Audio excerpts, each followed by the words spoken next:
When I was in high school, I had a job at a local fast food chain. I worked there for 4 years, freshman year right up until I left for college, and I'd be lying if I said I didn't have some good times there. Holidays are spent together because we don't have much of a choice. Managers who were either good people or just entertaining to work with, coworkers who really became more like friends the longer you were there, and everything in between. I'm not going to say the whole 4 years was great, but it was an experience that I wouldn't trade for anything. Hell, I think everyone should have to work fast food for at least a few months. Gives you a little bit of perception on the guy behind the counter. The chain I worked for was unique in many ways. They were one of the few who let people host events in the lobby. We had a small concert there once for a local metal band, which made for some entertaining times. We had a policy to hire 14-year-olds under special circumstances, which got us into trouble more than once, due to 14-year-old girls flirting with much older guys. This led to allegations of underage hookups in the back room. They had a weird rehabilitated cons program that hired ex-cons fresh from prison, too. That one worked really well with the aforementioned hiring 14-year-olds policy, and also led to a couple of guys robbing the store after getting off shift. I don't even think they bothered to take their name tags off, so they were pretty easy to catch. One of my favorites, though, was our 24-hour program, which ran pretty much every summer that I worked there. You see, since I was under 18, I wasn't allowed to work past 10 on a school night, but during the summer, I could work as late or as early as I wanted, and I took full advantage of this to fill my pockets with cash. As you may have guessed, this program added a third shift to the usual 2-shift schedule, and it was a 12-hour shift to boot. You'd come in at 6 p.m., just as the dinner rush was ramping up, and work until 6 a.m., when the openers were coming in for their second cup of coffee. The hours were shit, and the pay still wasn't great. No pay differential for late shifts. But what made it worthwhile was the 4-hour lull in between 1 a.m. and 5 a.m. You might have to churn out some cheeseburgers or chicken nuggets for a bunch of drunk college kids, or a carload of stoners who might wander in wanting nuggets, but for the most part, you just kept the store clean and kinda hung out. It was usually a light crew, too, and on the night the story takes place, I had a good bunch of guys with me. I'd gotten my friend a job there that year. We'll call him Ryan, because he might read this. He and Trevor were on the grill that night. I was running the drive-thru window, and my favorite manager was watching the store, a guy named Joseph. Joseph was one of those rare managers that didn't have his head crammed up his ass, and gave just enough of a shit to fly under the radar. He was a cool guy. I sometimes wonder whatever happened to him. Anyway, it had been a long night, to say the least. The dinner rush was particularly bad, so as it starts to die down, we picked over the old food in the warming box and went to the break room to hang out. Some managers frowned on this, some would even write you up for it, but Joseph was cool and genuinely liked most of us. The lobby doors were locked at midnight to keep the weirdos out, and with the headset turned up so I could hear if a car rolled into the drive-thru, we started eating old cheeseburgers and swapping stories.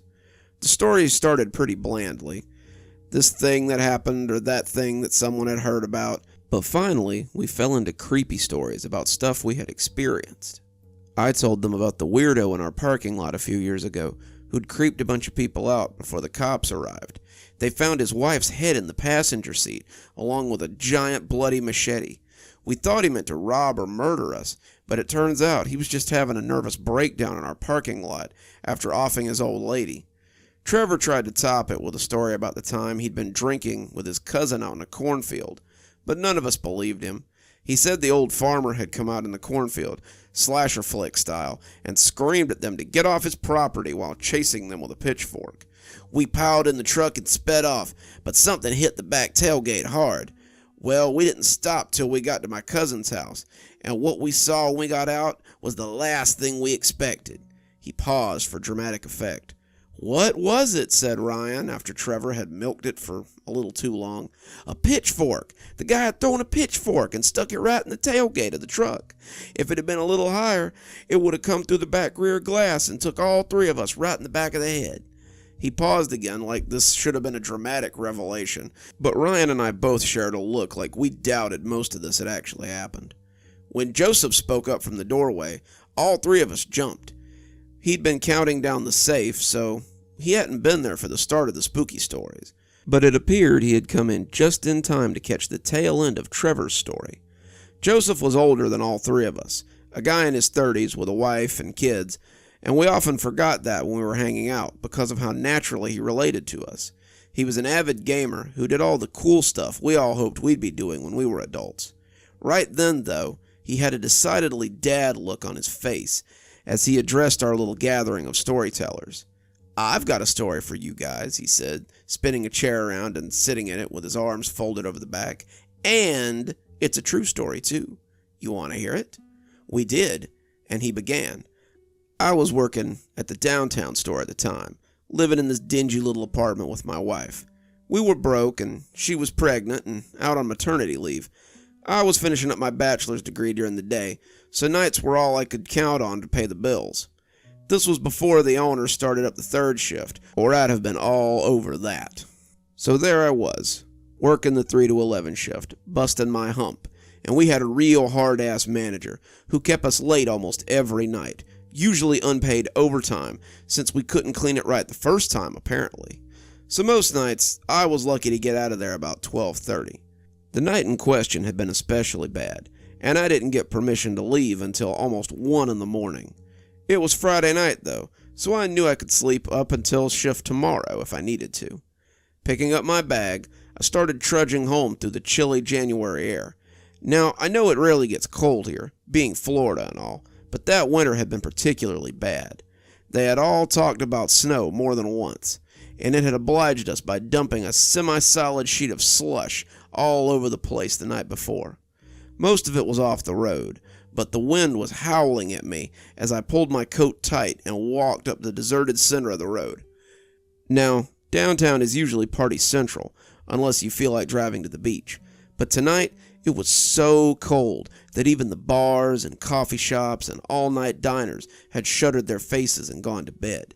The streetlights were on, and the sewer grates were belching steam up into the cold night. The whole scene looked pretty creepy to me. So, I'm walking up the center of the road, and there's a damn good reason I'm doing that too, in case you were wondering. I was made aware of Stephen King's It from a very young age, and it had given me a real phobia about sewer drains. I didn't want to walk too close because, even with all that hard-won 23 years of wisdom I had, I just knew that on a cold, lonely night like tonight, I would get a taloned hand around my ankle and a quick trip into the sewer if I stepped too close to those smoking holes. So I walked right up the center of the street, as far from the grates as I could, and that particular night, it led me into trouble. So I'm walking up the center line, boots clomping on the asphalt, as I made my way through this way too quiet street. That's when I heard a noise. I thought at first it was the sound of steam escaping the grates. It was a hissing noise, after all, but when it came again, I heard it for what it was. You remember in grade school when some kid behind you wants to pass a note, so he makes that psst sound at you to get your attention? Well, that's what this sound was, a psst sound from the left side of the road. So I turn around, but I don't see anyone. I start walking again, and that same psst sound comes again from the left side of the road. I squinted at the dark alley between two buildings, getting ready to start flying if someone comes running out to mug me. But it's empty. That's when I heard it again. This time, somebody says something in a low voice, too. It sounds like, "Psst, hey buddy," followed by that sound again, "Psst, psst." Then I look down, and, I kid you not, there is a face in the drainage grate. As the steam comes curling up around it, I see a midnight black face looking out at me, and the only thing I can make out is its eyes, and they look fucking huge. I booked it. I start running, but as I run, I hear the voice behind me, shouting for me to come back. Then I realize the voice isn't behind me anymore. I glance to my left, and I see that it's following me from the openings of the sewer grates. Loud feet are slapping on the stone down there, and he's trying to get my attention. That's when I hear him yell real loud and fall with a watery splash. I didn't slow down in the least bit, but I saw the black ice a little too late when I turned back around. I hit it. My feet shot straight up and out from under me. I fell back hard against the pavement, and I was pretty sure I had broken my elbow when I came down hard on the concrete. At the time, I was trying to make my head stop spinning as the black spots danced around. I struggled up to my elbow, wincing as I got up on my hurt one, just as the spots started to go away. That's when I saw something that made my blood run cold. "What?" I asked, unable to help myself, wrapped up so deeply until at that moment I had barely realized I was breathing. The manhole cover, not 5 feet away, was coming up, and the face is looking out at me. I tried to get up, and I slipped again as this dripping, oozing thing climbed out of the opening. He towers over me from my prone position, and I start pushing with my legs as I slide away from him. He comes out oozing and quivering from the dark tunnel, and in my mind, he is the apotheosis of every shadowy creature from every horror movie I have ever seen. He is the creature from the Black Lagoon. He is it, the blob, and he's coming to drag me back down into the darkness so he can slowly devour me. His foot slaps down hard on the concrete as he menaces towards me. I'm still trying to slide away on my butt, my elbow starting to cry out now, and when my low back hits the curve, I just froze there as this creature from the midnight cinema towers over me, its oozing flesh dripping onto the concrete. It takes large, ponderous steps as it moves in on me, and at this point, I'm so gripped with fear I can't even move. Its flesh falls to the ground in gooey plops, and after 1,000,000 years crammed into 5 seconds, it's standing not 3 feet away from me. It bends its mountainous head down towards me, and in a gravelly voice, it says the last 3 words I figured I would ever hear, and they're the last 3 words I ever expected to hear from a creature like this. At this point, he looks at us, his mask of pent-up terror melting into a creepy smile, the creepiest smile I've ever seen, as he gravels out, "Got a light?" We sat, dumbfounded, for nearly 15 seconds before Trevor sputters, "What?" Joseph laughs. He asked if I had a light. It turns out he was a homeless guy who'd been living in the sewers to stay warm. He had gotten himself a pry bar so he could hook it under the lid, and he'd been staying in the sewers at night where it was warm. He had no clue why it was so steamy down there, but it was a great place to sleep, when the alternative was freezing your ass off in the park, or down by the pier with the other vags. When I asked him why he was covered in what I hoped was mud, he said that he'd been chasing after me, trying to get a lighter to spark a cigarette. Then he'd fallen in a muddy slush puddle and gotten covered in the stuff. I laughed and handed him the lighter out of my bag, an old Zippo my old man had given me, and considered it a fair trade for a great story. I've told that story so many times over the years, and it never gets old. We laughed about that story and Joseph's deadpan way of building it up right until the very end, for years to come. I've begged him to retell it 150 times. And it never gets old. So if you're ever downtown on a cold night and someone tries to get your attention from the closest sewer grate, just remember that it's probably some vagrant trying to stay warm and have a smoke. And if they drag you down into the sewer for a slow process of digestion, then I guess I was wrong, wasn't I? Good evening, my little creeperonis. It's me, Dr. Plague. Thank you so much for joining me for tonight's reading. If you'd like to support the show, we've got a Patreon going on. Our $5 contributors, that's our spooky skeleton level in case you've forgotten, have their names read out at the end of every video. Since there's no names at the end of the video, just keep in mind, you could be the first one to contribute. What do you say? It's only $5 to have your name read out. Or you can always go to Amazon and pick up one of my books. I think the link to my latest one is in the comments if you'd like to have a look. Or, just continue to subscribe and continue to watch. Hit that bell so you don't miss a story, and we'll see you next time. Dr. Plague, signing off. Have a wonderful evening.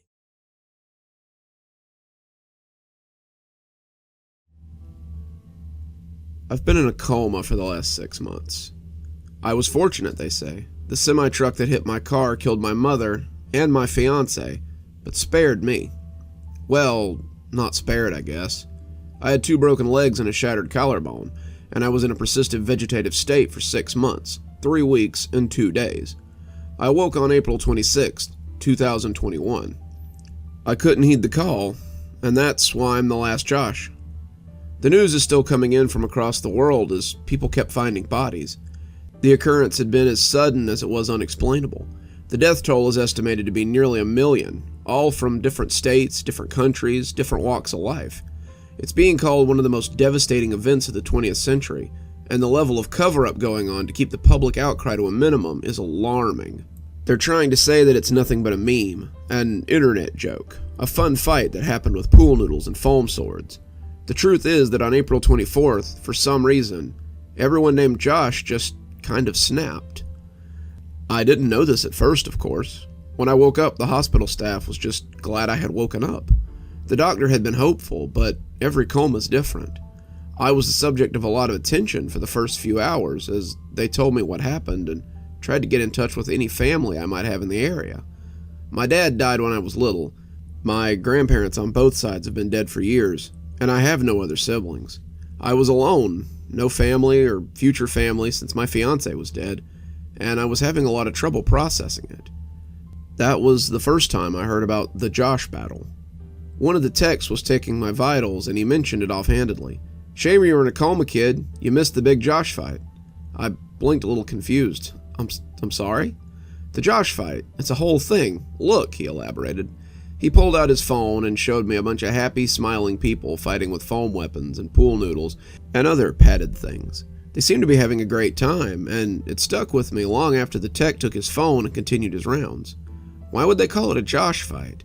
It appeared to be some silly thing that had happened suddenly, but I couldn't do any research on my own. My phone had been destroyed in the accident, and with no immediate family to talk to, I was in the dark until the next day. That was when Brown arrived. I'd woken up from a nap and found a dark-haired man sitting in my hospital room. He wore thick black glasses, had short brown hair, and wore a close-cropped beard that looked patchy. He smiled when he saw me, putting his phone in his pocket and giving me his full attention. "Good, you're awake. I've been waiting for you to wake up. Are you with billing or something? I have insurance if that's what you're—" He waved me off. No, nothing like that. "My name's Brown. I'm here to inform you that you are one of the last Joshes on Earth." I raised an eyebrow. Is that some kind of joke? There are millions of Joshes on Earth. How the hell can I be one of the last? Well, it's a long story, and no one's quite sure why this thing happened at all. What we do know is that 2 days ago, all the people named Josh suffered from an unexplainable psychotic break that seems to have struck them all at once. It lasted for 24 hours, and when it was done, they all returned to normal with no memories of what they had done. If that's true, then why am I still in this hospital bed? I was pretty sure he was just some crackpot who had wandered in, but I was just bored enough to entertain his crazy ideas. "Well, you may not have gone anywhere, but the nurses tell me that you tried. You apparently bucked around in your bed and had to be restrained until the end of the day. At midnight, you stopped convulsing, and when morning came, you were still unmoving, and they released you from your restraints. 2 days later, you woke up. Does this have anything to do with this Josh fight people keep talking about?" He made a rude noise. "That's bullcrap. It was all staged to make people doubt.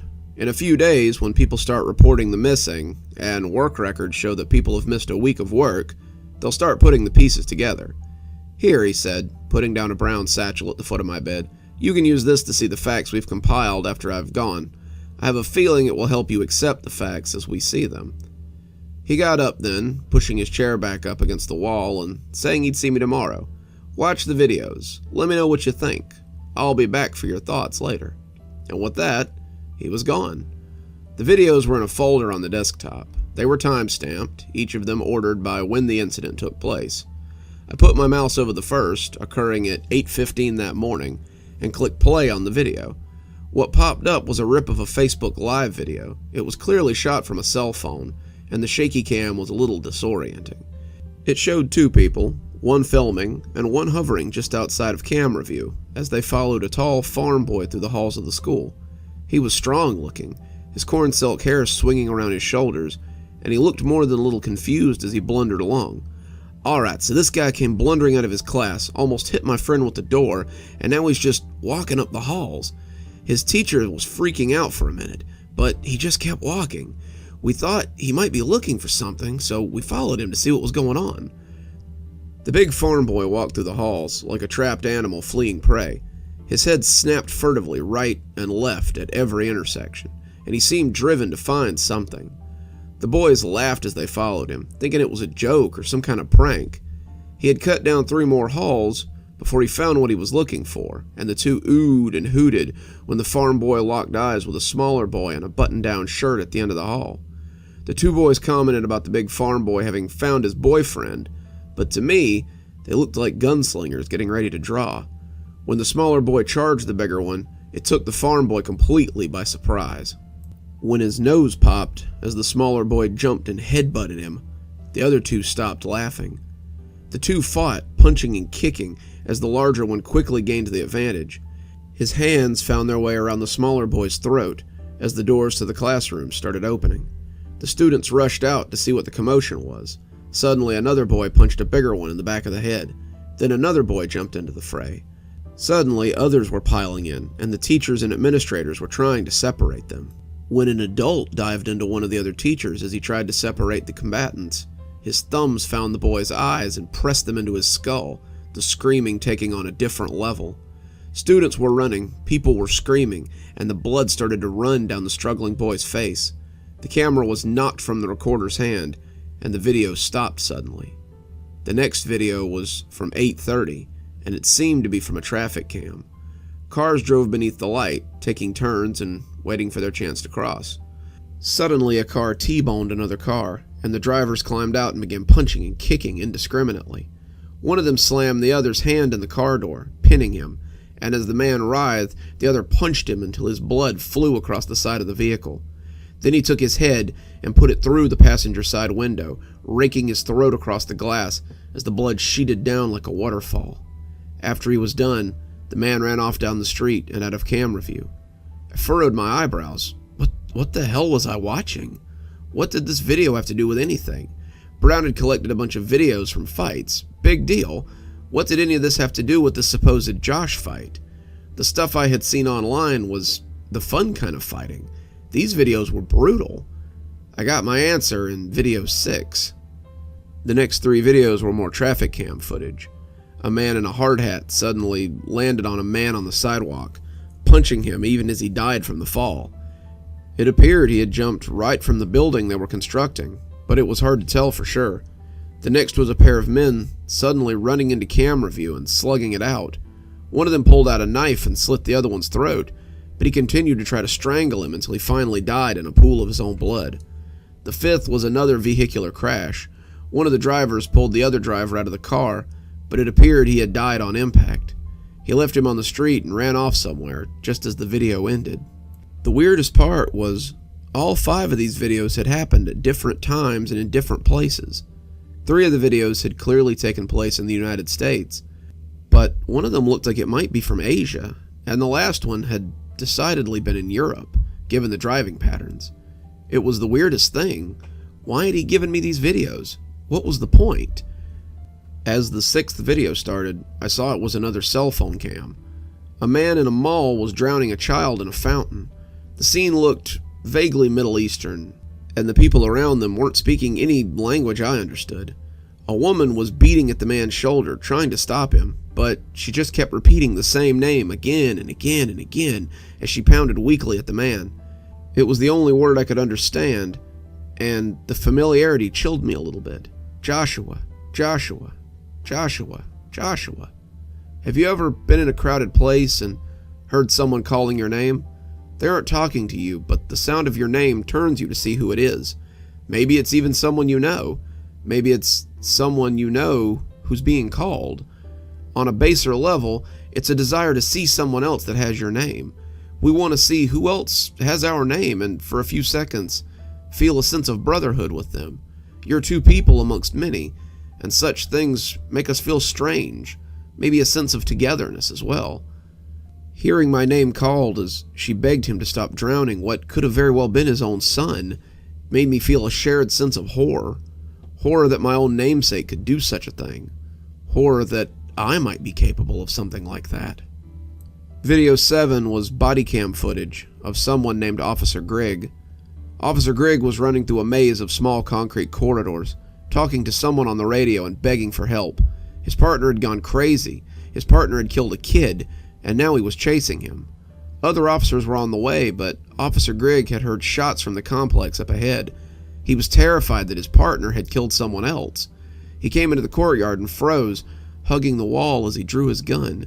When he peeked around, I could see that the courtyard had 6 bodies sprawled out around the corner. They'd been killed as they tried to charge him, and as Officer Grigg peeked, he saw another crazy man running at the cornered officer. He shot him, his head exploding in a puff of red, and he fell down with the others in a twitching mass. Grigg stepped up then, training his gun on his partner as he approached slowly. "Mulder, just put it down, man. We can talk about this. We can..." Mulder turned to look at him, his eyes glazed and unseeing, just before his head snapped to the side and he fell against the wall.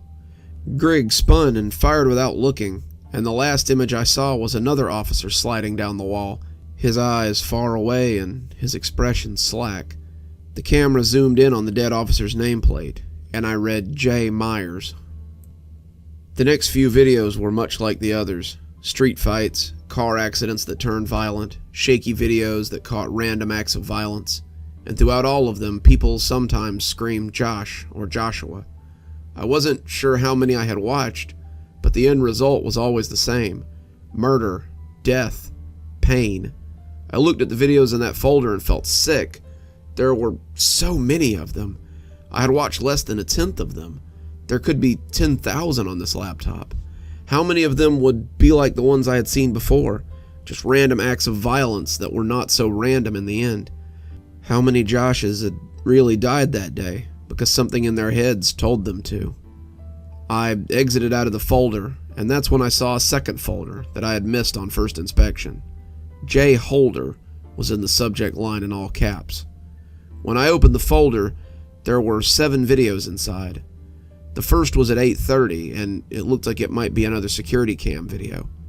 The other 5 videos happened between 9:50 and midnight, with the 7th being around 5 a.m. I was hesitant to begin these videos, but there was something intriguing about them. Why had they been separated? Who was this guy? Joshua Holder, I assumed. I opened the first video and found footage from a convenience store CCTV. A blond man in a black t-shirt was standing in line, waiting his turn. He was fidgeting, the old lady in line taking longer than she strictly needed to, and I could see him sigh as he tapped his foot. He had some snacks and a drink in his hand, and it looked like any other day in any other town.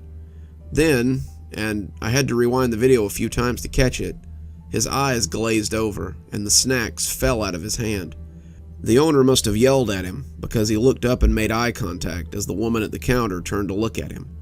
Then, he rushed the counter, vaulted over it, and was lost to view as the woman screamed wordlessly and ran from the store. 5 minutes later, he left. His fists were bleeding, and his face looked to be dripping with something. The second video was at 9:50. It was short, less than a minute. A car was stopped at a light, waiting for the green light, when Holder approached the vehicle.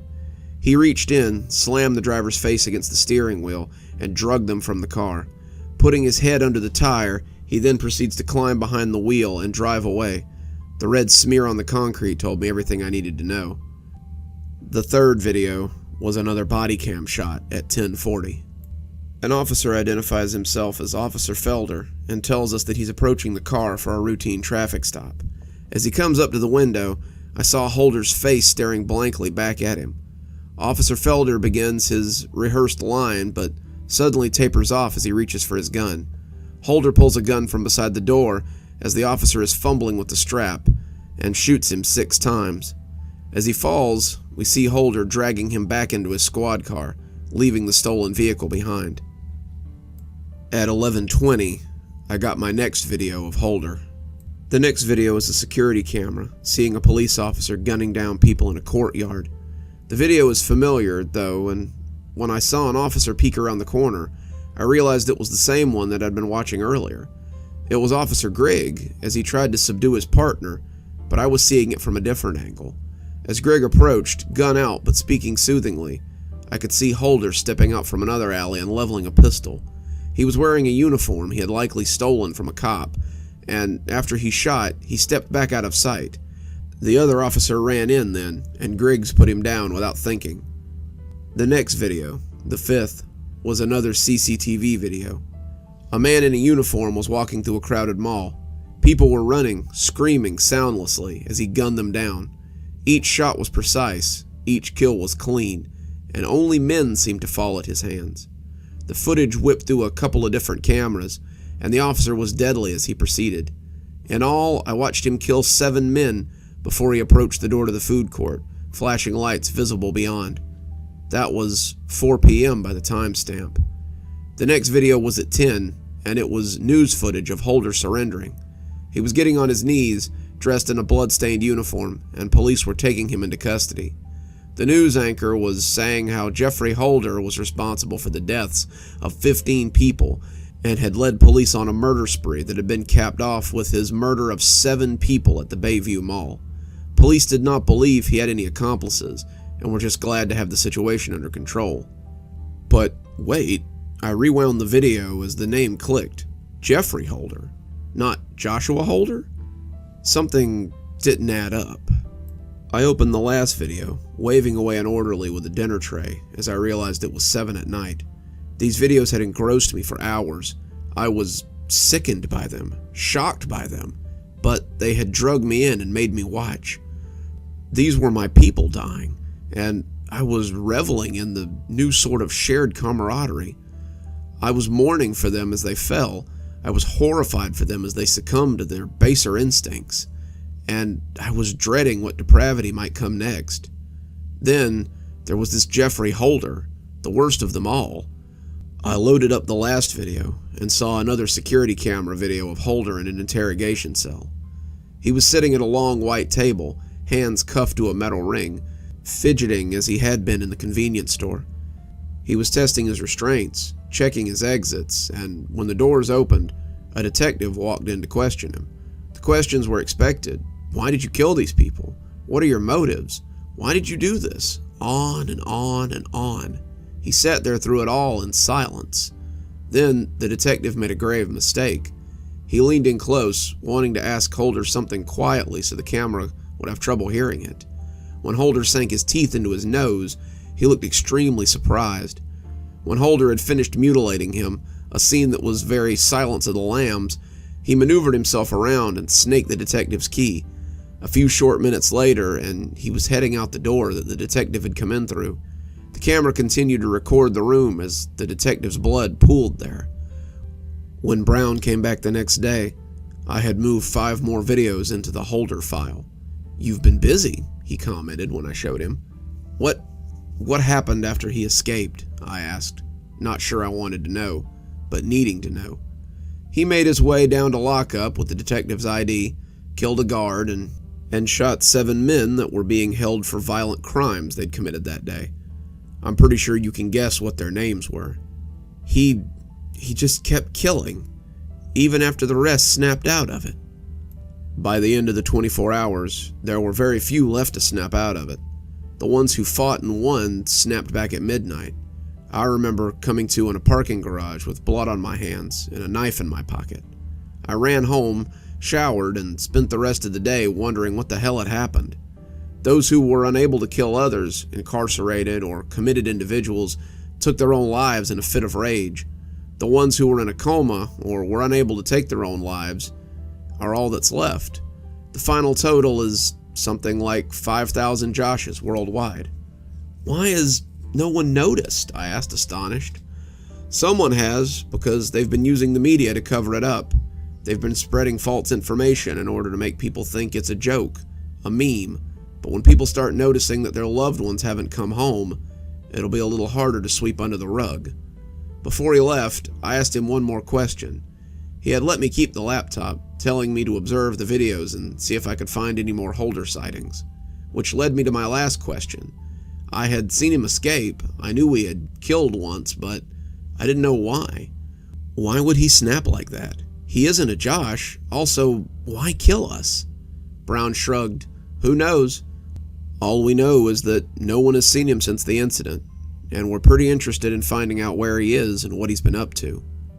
That was a week ago. Brown stopped returning my emails 2 days ago, and that's worrisome. The group he belongs to, a group of Joshes on Reddit, have been monitoring some things. They've noticed more Josh-related deaths since the incident. Someone is killing them. Someone is tracking us down, and I fear that Brown may be their latest victim. The message I got in my email yesterday was pretty clear about that. I will finish what I started, it said. It was signed, J. Holder.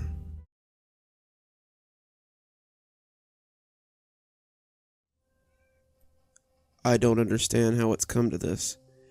I've been expelled from school. I've lost the few friends I had. My own parents won't even look at me now. And it's all because of her. Her. Even now I can't find it in myself to hate her. I love her, despite what she's done to me. I think I always will. For so many years, she's been my reason to get up in the morning. She's been the last thing I think about before I go to bed. Lisa, my soulmate. I was never what you'd call a popular kid. From kindergarten to high school, I was a fat, shy boy who just wanted to learn. I didn't want to cause trouble, and I certainly didn't want to get in any trouble. I mostly floated through life like a dandelion puff on a breeze. In my kindergarten class, she was this lovely creature with soft blonde hair and a face made for smiles. Even as a child, I knew she was beautiful. She found friends easily. Teachers loved her easy smiles and confident ways. Even the boys, who would still think girls were gross for many years, were forced to recognize her attraction. She was the belle of the ball, and our worlds could not have been more different. I was what you would call a fat child. My weight and desire for friendship made me the constant butt of any joke, and I was always the odd man out of any activity. Lisa sat in front of me. Alphabetically, our names are very close, and she became my secret obsession. I would sit behind her and breathe in the scent of her hair and bask in the glow of her beauty as she became my respite in this sea of horror.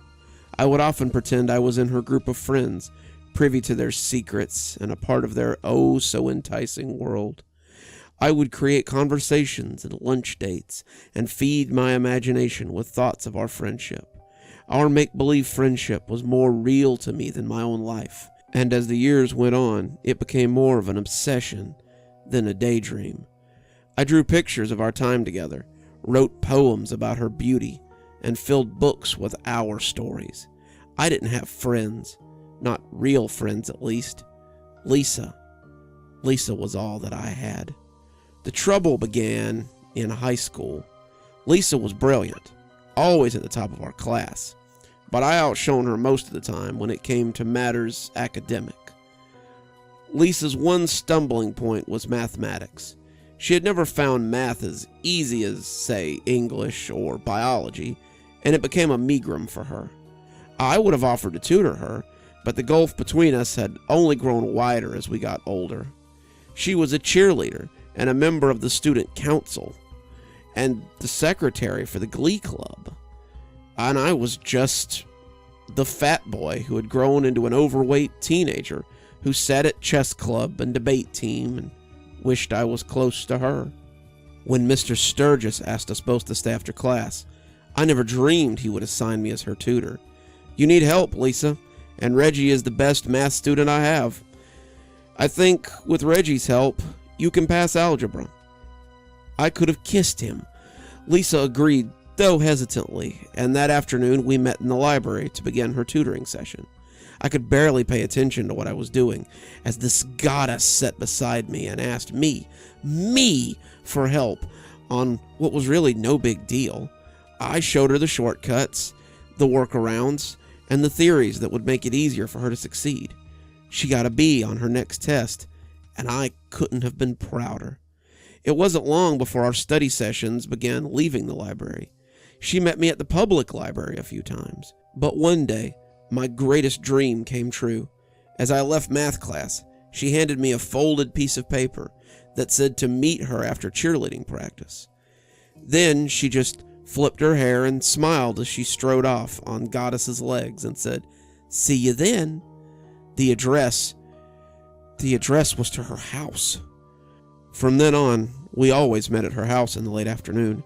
Her parents were surprisingly accepting of a teenage boy in their home, and I rapidly became as fond of them as I was of Lisa.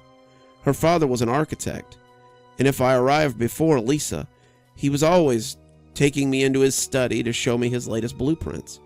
Her mother was a lawyer, but after a lengthy lawsuit against the firm she had once been with, she had won enough money to stay at home and look after her family. Working from home as a legal consultant meant she often had time to bake, and her home was always full of the smells of bread or pies or culinary delights. The time I spent in Lisa's house was the best time of my life. As algebra became geometry and calculus, she always came back to her study buddy. I found easier ways to teach her what she needed to know, and she turned out to be a quick study once she found someone to speak her language.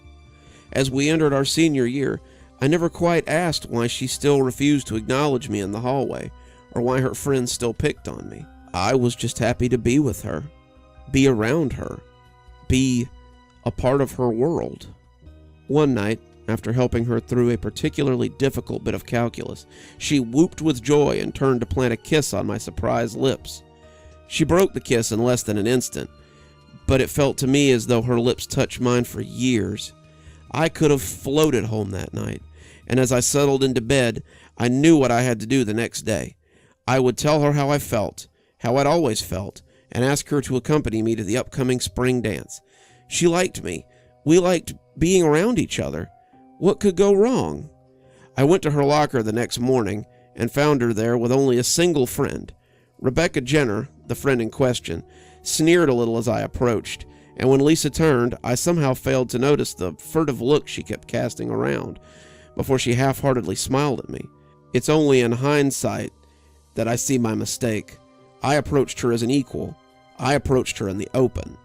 I approached her in her element. I surprised her somewhere that she felt safe. I poured out my heart to her, right then and there, and by the end, a crowd had gathered around us. Some of them were snickering. Some of them were right out mocking me. But the mockery wasn't reserved for me alone this time. Looking back, I could already hear the whispered voices of Lisa's peers as they began formulating the gossip. "Oh, Lisa has a thing for pudgy nerds. Looks like Lisa would rather hold hands with pimple-faced dweebs than go out with football players. Sounds like little Lisa had a lot of fun at their study sessions." I didn't care at the time, though. I was pouring my heart out to a girl that I loved, and that was all that mattered. She was crying by the time I was done. Her face was beet red, and her tear-clouded eyes were scanning around for an escape. Finally, she pushed past me, sending me sprawling to the linoleum, and made a break through the crowd. I tried to go after her, but the crowd closed in on me, and the torrent of questions and accusations assaulted me. Where had I been with her? How long before Brad kicked my ass? Was I so stupid to think I was anything but a charity case? On and on and on, until finally I found an outlet and went tearing towards the boys' room. I hid there all through first period and tried my best to keep my head down for the rest of the day. I didn't see Lisa that day. I didn't see her the next day either, but I heard the rumors about Lisa and her fat little boyfriend, Lisa and her study sessions with me, and all the other rumors about how Brad was looking for me so he could kick my ass up around my ears. Bradley Davies and I didn't have any classes together, luckily for me, but he still managed to find me. He and his friends came across me in the bathroom near the end of the second day and backed me up against the cold wall of the boys' room. He hit me a few times, Brad and Chuck and Gail, and as they took turns hitting me, Brad let me know the score. "You stay away from my girlfriend, you hear me? I didn't mind her keeping a little nerdy pet, so long as she still got to cheer and I still got to squeeze into her whenever I wanted to." This comment elicited some laughters and slaps on the back from his friends.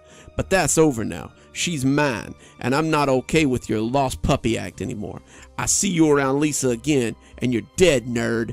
He punctuated this point by slamming his fist into my cheek, hard enough to knock my glasses into the sink where the lenses shattered against the porcelain. I lay on the bathroom floor and thought this was as low as I could get. How wrong I had been. When I came to school the next day, something had changed. I had been the target of constant teasing the last 2 days, but the reception I got this morning was icy. People whispered behind their hands, their faces angry, and all the anger seemed to be directed towards me. What had I done to deserve such scorn? I was the victim here, right? Brad had beaten the crap out of me, and Lisa had refused to even talk to me for 3 days. What could I possibly have done? The answer came in homeroom. A police officer was waiting to take me to the office, where Lisa's parents, my parents, and the principal were waiting to talk to me. My confusion turned into fear at this, but confusion would make a lot of reappearances that day. The principal invited me to have a seat. My mother was crying, and my father's eyes bored into me like a power drill. I looked to Lisa's parents for some explanation, but they both made it very clear that they wanted nothing to do with me. Lisa had posted a message on Facebook this morning. She told all her friends about how I had forced myself on her during our study sessions and made her do things that I won't even mention here. My depravity knew no limits, and all the while I had convinced her parents that I was a fine young man and a model student. I had convinced everyone of this, she went on, but in reality I was a pervert and a rapist, and when I'd talk to her at school, talk to her like we were equals, she had finally found the strength to speak out about my depravity. She told her parents after that, and they had called my parents and let them know what their little boy had been up to. Someone had called the police then, and that's how we had come to the point we were at now. I won't bore you with the details. My parents and I became the town black spot for the next 3 months, as I took polygraph tests after psychological evaluation and protested my innocence at every turn.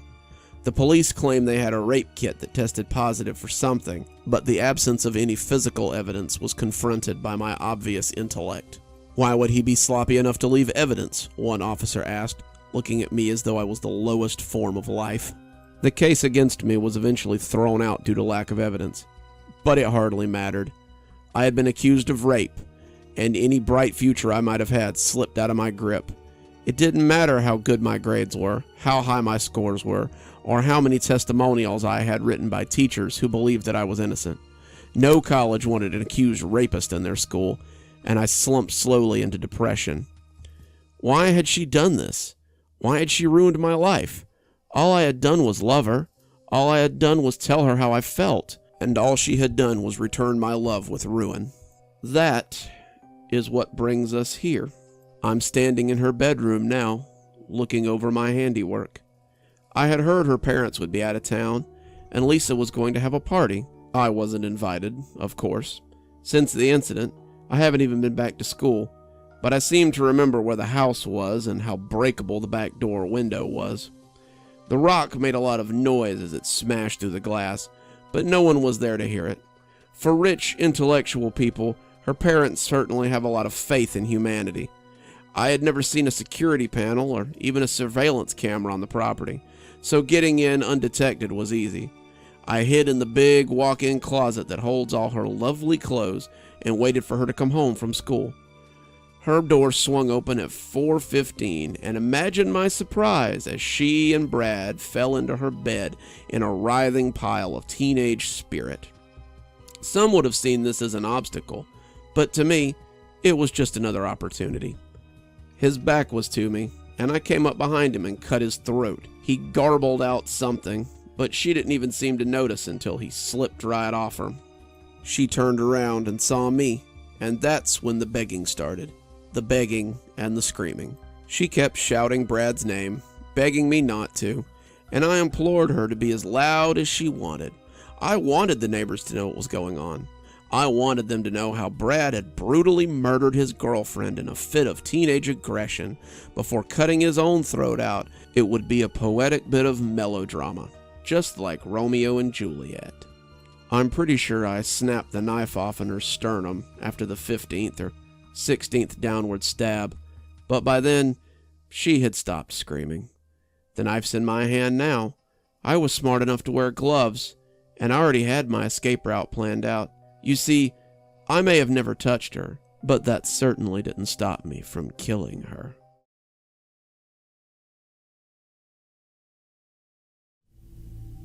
I met my husband when we were in college together.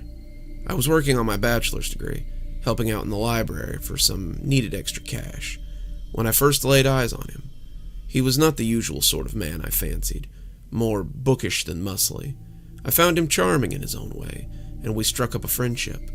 He told me he was a writer, that he was working on a book of short stories to submit to a publishing house. I offered to read them, and from that moment on, I became his biggest fan. His stories were so visceral. He wrote not as a writer, but as a first-hand observer, and it wasn't long before his work was noticed. We were living together by then, our library friendship having blossomed into something more, and I could see how giddy he was when the letters came in from Bowding Publishing.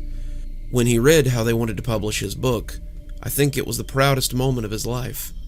He kept writing for Bowding, his stories finding a niche with the horror community. He also started selling his pieces to magazines and online sources, getting his name out there and becoming more recognizable. As his fame grew, however, he still jokingly called me his biggest fan. I couldn't argue with him. I genuinely loved his work. He wrote the sort of stories that were genuinely terrifying and enticed the reader to keep reading until the very end. As his stories grew in number, I found myself curious about where they all came from. My husband, we'll call him Michael, was a mild-mannered fellow who had never really experienced anything horrifying in his life. He described his childhood as benign, no broken bones or funny uncles. His family was loving and doted on him constantly. He had never been without. He had never really suffered, and I found myself very curious about where all these nightmares came from in such a beautiful mind. Then, over drinks one night, he told me. He didn't like to talk about, where he got the stories from, not when he was sober. He always said that discussing the creative process was boring, or that his story's technical aspects would bore me to tears. I wasn't fooled, though. Beneath his jokes was something colder, something fearful. So one night I pressed him. He still didn't really want to talk about it, but I persisted. Finally, after a lot of coaxing and some strong whiskey, he all but blurted his answer to me. I wish now that I hadn't asked. "It's the door," he said, and at that moment he seemed almost afraid of his own words. The door? I was confused by the queerness of his answer. What do you dream about?" He asked the question so suddenly I was taken by surprise. "Oh, I don't know. Normal things, I guess. What I did the day before, movies I've watched, weird things my mind cooks up. I've only ever had the same dream my entire life. It's always the same. It never changes. It's where I get all my ideas." I leaned forward, intrigued by what he was telling me. He seemed emboldened by my attention. "The door lies in space. At least I believe it must be space. It floats in a great void, and every night I visit it. I float through this void naked, an umbilicus connecting me to whatever lies beyond. Every night I approach the door, and every night it whispers to me through the keyhole. Do you remember the little journal on my bedside?" I nodded, begging him to go on with my eyes. "I've trained myself to write the things I hear while sleeping. Sometimes I see pictures or faces when I look through the keyhole. Sometimes I hear terrible words spoken by creatures I imagine to be beyond my description. Sometimes I have to close my eyes and will myself awake because I'm afraid that the things they tell me will drive me insane. When I wake up, I read what I've written down, which becomes my stories." I was shocked. "So all your stories come from this big door in space?" He smiled at me. "It sounds silly when you say it like that, but yes, everything I've ever written was spoken to me by something on the other side of that door." I didn't think anything of it the next day. We'd been drunk, and he had just spouted off something to make me shut up. I was sure of it.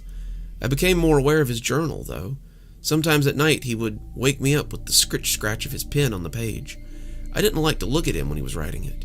It was like something otherworldly had taken his strings and was using him without his permission. Watching him write in that fugue state made me feel uncomfortable, and I took measures not to be awake while it was going on. I didn't think anything else of this, not until about 3 months ago. That was when he started having the nightmares.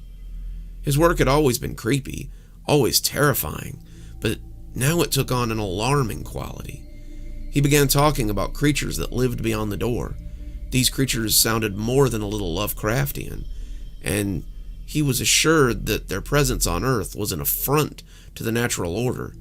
They came and went, their arrivals marked by some with great portents, and their battles had shaped history. The stories weren't the only thing that changed, though. He began to sleep poorly. His sleep had always been placid, peaceful, but now he thrashed and mumbled in his sleep. He whimpered in the night about the pale lady or the green man and the riotous red that surged like blood. The words he wrote in his journal were unreadable, a foreign language, but he sat and scribbled them, transcribed them every morning like a dutiful follower of some religion. He began to change. His eyes bore huge bags. He was jumpy and unsure of himself, and more than once I caught him catnapping fitfully during the day. His writing, however, was more in demand than ever. The magazines he wrote for wanted more stories about these strange old ones.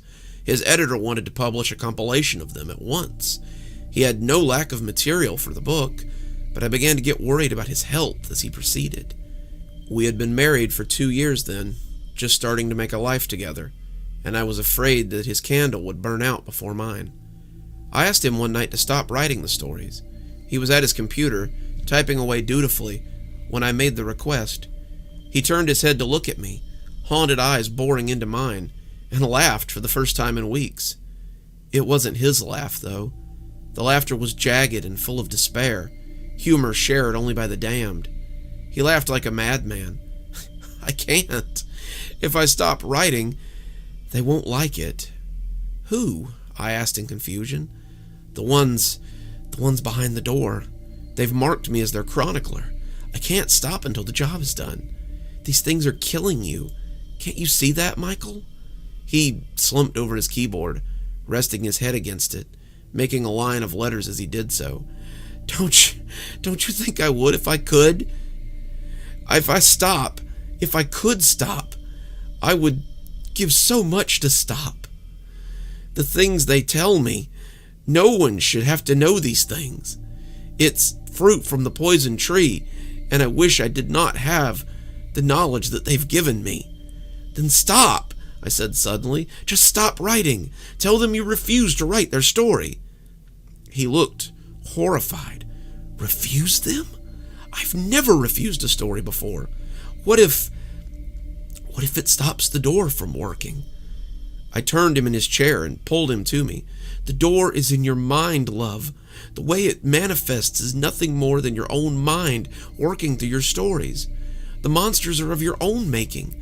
You control them. They don't control you. At that moment, he looked relieved. He hugged me back and seemed on the verge of tears.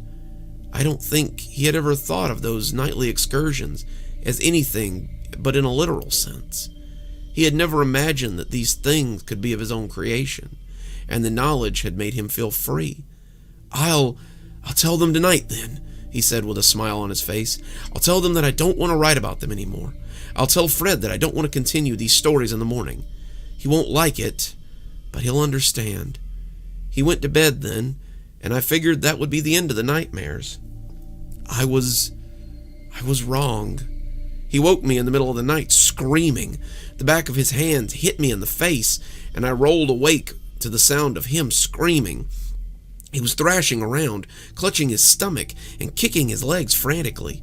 I tried to wake him. I know everything says not to do that, but I wanted him to wake up. I slapped his face. I threw water on him. I screamed his name, but nothing worked. Someone banged on the door, but I ignored them. I tried in every way I could to help my husband. Finally, he helped himself. We were in the ER. The knocking person had called the paramedics, and they had burst in. They thought someone was being murdered, but they loaded him up and took him straight to the hospital when they saw what was going on. He lay in an ER bed, screaming and kicking until they finally restrained him. He went right on thrashing and yelling until nearly 4 in the morning. Then he gasped loudly, like a diver coming up from a deep depth, and seemed to come awake. "They cut my umbilicus," he said in a tone of the most profound sorrow. They moved him upstairs later that day. The doctor who talked to him was afraid that he might hurt himself, and I was a little worried too. For the next 2 days, he sat strapped to a hospital bed, fighting sleep. He couldn't sleep, he told me, because he would have no way back without his umbilicus. I would be lost forever, and my consciousness would float forever in that void. He told me how he had told the thing behind the door that he would no longer write its story. I had assured him that it was all in his head, that it was a product of his imagination. When it had burst through the door and screamed, he knew it was all too real. He had run then, fled across the void, but the creature had wings and it had chased him. It defies description. Its legs were equine, its head like living rock, its body was made of stars. I don't know, dear. Its mouth was full of fiery teeth, and when it lunged at me, I could do nothing but flee. As he had run, the thing had slashed at him. The clawed hand had torn at his umbilicus. Michael said a pain like a rending scythe had torn through his belly, and as he writhed, he could see the fiery teeth sever the root from him. He had caught the end then, using the last of his strength to grab the trailing end, and pulled himself out of the dark place, a little at a time. He was afraid after that, afraid to go back, afraid of what might be waiting there for him. He fought sleep for the next 3 days. He would nod and awaken, but it seemed harder for him to come back every time. He begged his doctor for caffeine pills, for coffee, for anything to keep him awake, but the doctors thought sleep would be the best drug for him. They fiddled with the idea of sedating him, but I forbade it. When they threatened to get the police involved, thinking I was somehow responsible for this, I threatened to call a lawyer. Finally, we reached a shaky standoff. It was moot after day 3. I lost the fight first, drifting off as I sat by his bedside. When I awoke, he was gone. He's in the ICU now. His coma is deep, and the doctors are afraid he might have suffered a stroke. They don't know about his nightly travels. Wouldn't believe me if I told them. But I know what's been happening to him. He's adrift in the void now, maybe already dead at the hands of this elder thing, and there's nothing I can do to get him back. But maybe there is something you all can do. My husband could not be the only one traveling to this place. Some of you must have heard the whispers through the door as well. If you see this door, and if you find my husband, please bring him back. I don't know how you would, but please try. And if the creatures on the other side of the door talk to you about things from the other side, please do yourself a favor and listen to them. Don't ever stop listening to them. I wish I had never told him to stop listening. The price you pay for ignoring them might be your life. The price might even be steeper than that.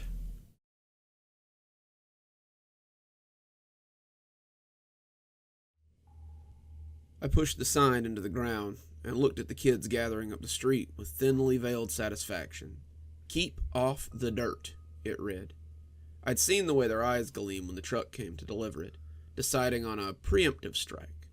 A tall pile of fill dirt was irresistible for small children, and I needed as much of the dirt for my project as possible. Having it scattered all over the yard would make that very difficult, and I needed to post signs before the neighborhood rowdies got any ideas. I went back inside then, not wanting to field questions about my dirt. Sitting in my easy chair, pretending to watch TV, I could see them gathering around to look at the sign. They hunkered over their handlebars and looked dubiously at the sign I had stuck in the mountain of dirt in the front yard. The sign was pretty straightforward, but I wouldn't put it past these kids to find a loophole. They knew me as the cool neighbor, the single guy who gave out full-size candy bars on Halloween and sometimes played baseball in the street with them. The guy who drank on his front porch and sometimes let them fish in his canal, if it was okay with their parents, that was. On some things, however, they knew that I was unbending, and it wouldn't do to argue with me. They all looked up when I came out on the front porch and leaned against the rail to look at them. If you're hoping to find a play in the dirt free card somewhere on top of that pile, it ain't happening. Reggie looked up, and his face was still hopeful. Gee, Mr. McQuinty, that sure is a great-looking pile of dirt you have there. I nodded, keeping my face neutral as I tried not to smile. Sure is, and it's for filling in gopher holes, so I'll likely need all of it. If there's any left, though, I'll be sure to let you kids know so you can trample it flat for me. They rode off down the road, sitting a little higher on their bikes as they realized they might still get to play in it. I shook my head as I watched them leave. I'd never known anyone to get so excited about a pile of dirt, except maybe for a bunch of kids. Something about all that fresh, powdery dirt just made them go a little bit crazy. As I looked at the 6-foot mound of fine white dirt, I almost felt like jumping on it myself. I went inside to finish my preparations, getting my work clothes on and finding my gloves. I sat in the living room pulling my boots on when I saw something out of the corner of my eye. I glanced up, the afternoon shadows just starting to lengthen, and saw a pair of small figures standing beside the road. I paused in mid-tie, looking up to see 2 small forms looking at the pile of dirt. It looked to be a couple of neighborhood kids, maybe having one last look before getting back to their game. I shook my head. Kids were so predictable. I finished tying my boots and stepped out onto the front porch. Hey, looking's fine, but I don't want to see anyone in my... The road was empty. I looked up and down the road. The kids were already playing a game of touch football further down the cul-de-sac. And I picked up my shovel as I thought about how strange that had been. Those 2 must have really been booking it to make it back to their playmates so quickly. As I started scooping dirt, I thought longingly about having that kind of energy. It would certainly make this job a lot easier. I spent the rest of the afternoon filling in gopher holes. It had been a particularly bad season for them, and the dirt was a band-aid solution at best. The gophers would continue to dig up my yard until I invested in a dog or something. I kept slinging dirt until the sun grew low in the sky, one angry Chuck actually coming up to growl at me before I threw a shovelful of dirt in his face. When it became too dark to see, I thrust my shovel into the pile of dirt and shook the remaining dirt off myself. The kids were finishing up their football game, heading home as the streetlights came on. They all looked longingly at the pile of dirt, but they knew better than to make a play for it while I was standing on the front porch. My cigarette winked on and off as I stood watching the sun go down, and I pitched the end into the dirt as I went inside. I was frying up some hamburgers when I heard the first tremors of laughter from my front yard. Over the sound of popping grease, I could hear the scuttling laughter of children as they played out front. I walked over to the living room window and looked out into the front yard. By the streetlight's ghostly light, I could see them playing on the mound of dirt I had out front. There were 2 of them, both dressed in dirty jeans and colorful shirts, both having a ball as they capered on my pile of dirt.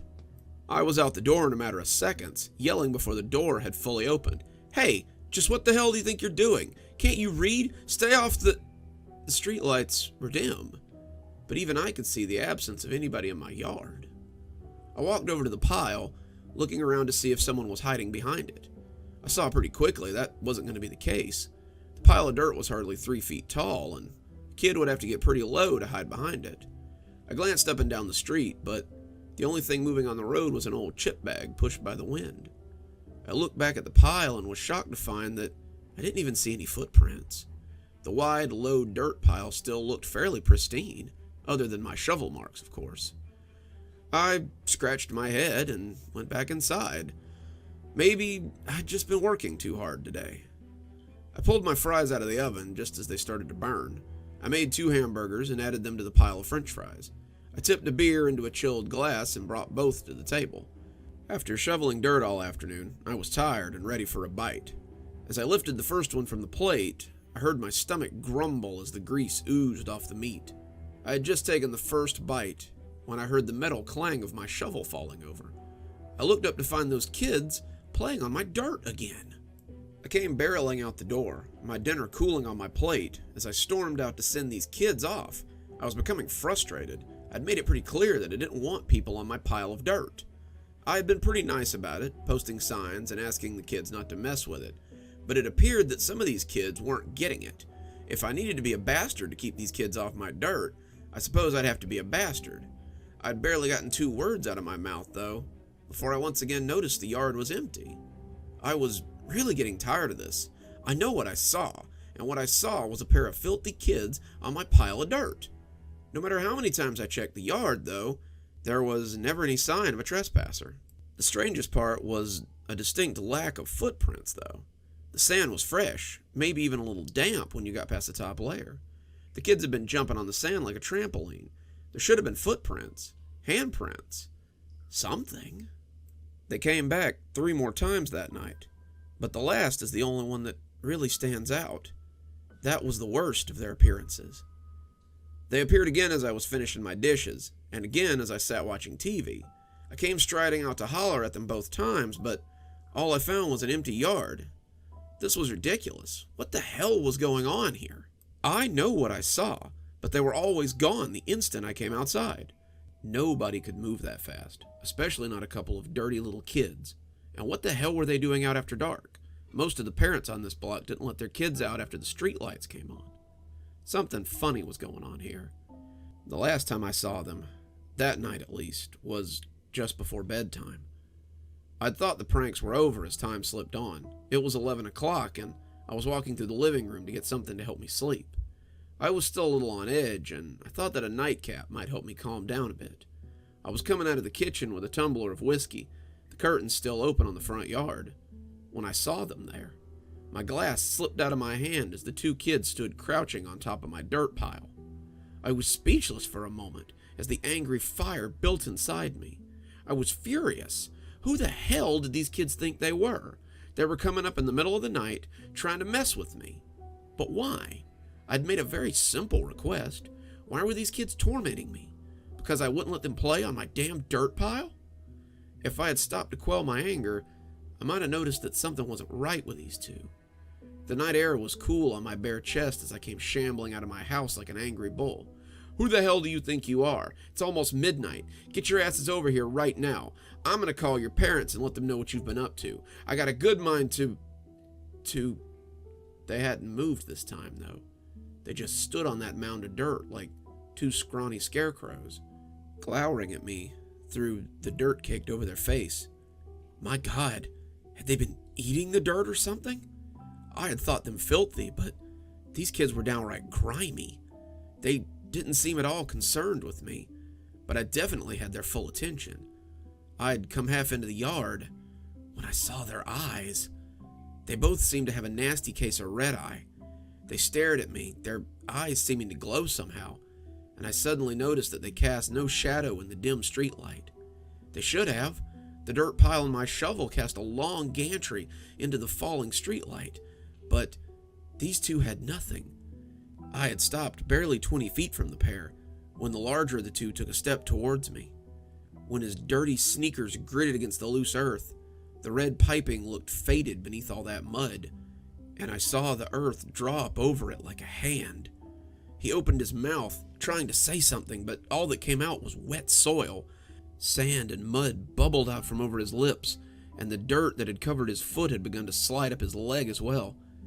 He fell to his knees, clutching his throat as he coughed up leaves and mud as well. The sand slid over his hands and up his arms. Even as the dirt bound the first boy to the pile by his knees, they both struggled, trying to free themselves from the prison of sand, but their efforts were ultimately in vain. The sand reclaimed them both in a sudden whoosh. In a blink, they were both gone again. I walked backwards, never taking my eyes off that pile, until the door was closed between us. The next day, I set to work early. I wanted that pile of dirt out of my yard before nightfall. I worked diligently, filling in holes and putting dirt to good use. I used it to fill in a few of the potholes in front of my house even. I just wanted as much of it gone as I could manage. I no longer cared how it happened. When the kids came by on their bikes, I told them to leave. They seemed disappointed, but I didn't want them anywhere near that dirt pile. I was filling in an exceptionally large gopher hole when something caught my eye.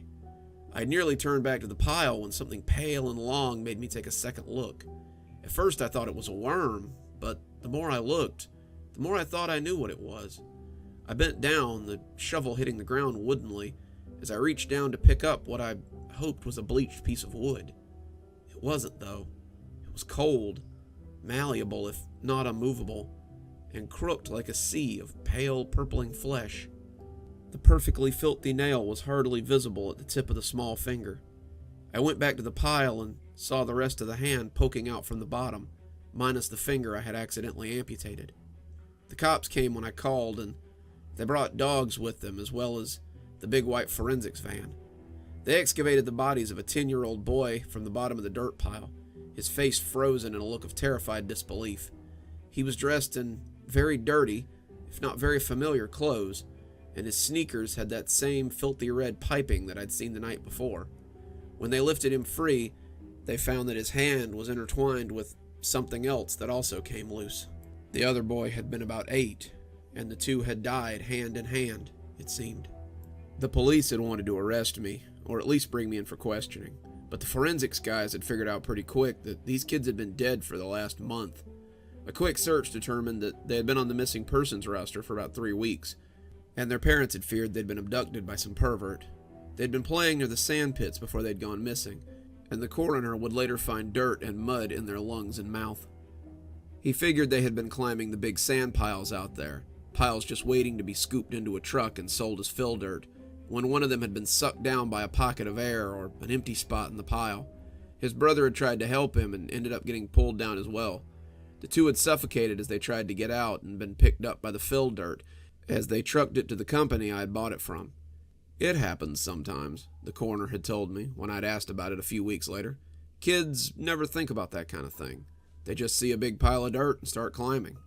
I haven't seen the two since they took the bodies away, and the company I bought it from came and got the rest of it before they gave me a full refund. I hope they find peace wherever they are now. I think, from now on, I'll just hire someone to fill the holes in my yard. I don't ever want to see another pile of dirt.